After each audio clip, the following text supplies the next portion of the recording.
Security agents are among 5 people now facing charges of taking part in a drug trafficking ring up and down the East Coast. If the charges are true, it is the latest black mark against the TSA.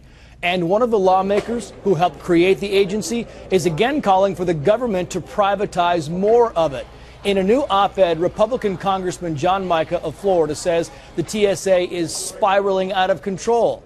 Now, we have reached out to the agency officials for a reaction to the congressman's comments. So far, we have not heard back. But in the past, they have said the TSA has no plans to hire more private screeners. With us now, Florida Congressman John Mica. He is the chairman of the House Transportation and Infrastructure Committee, which helps oversee the TSA. And Congressman Mica, I know you don't have all the details and the minutia of this arrest, but give me your response, if you would, to these reports that some TSA agents were helping run drugs and money up and down the East Coast.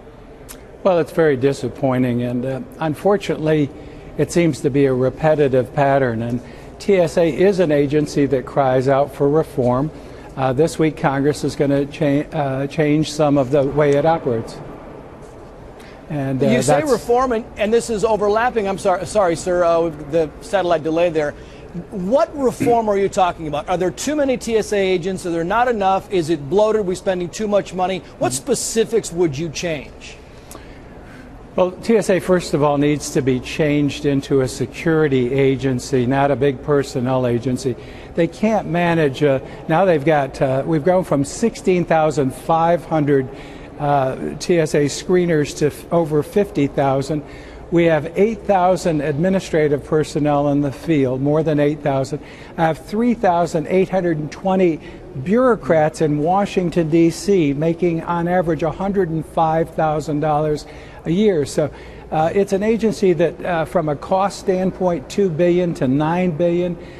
It's one of the biggest armies we have, bigger than some of the federal entire cabinet agencies. So it cries out for reform, and I think we can do that. So when you said, and I'm quoting here, this was a monster out of control, Congressman, you were more referring to the fact that just the bureaucracy of this has gotten so big and the unions have gotten so strong that TSA now has 62,000 members, and that needs to be leaned out and focused more on keeping people in the air safe. Well, most of the countries in the world have transitioned. The only countries now in sort of the Western civilized area that have all federal operations. And federal operations are important for intelligence gathering, for developing security plans, and then seeing that they're executed. But the only countries left like the United States are Bulgaria, Romania, Poland, and Libya as of late, but that may change too.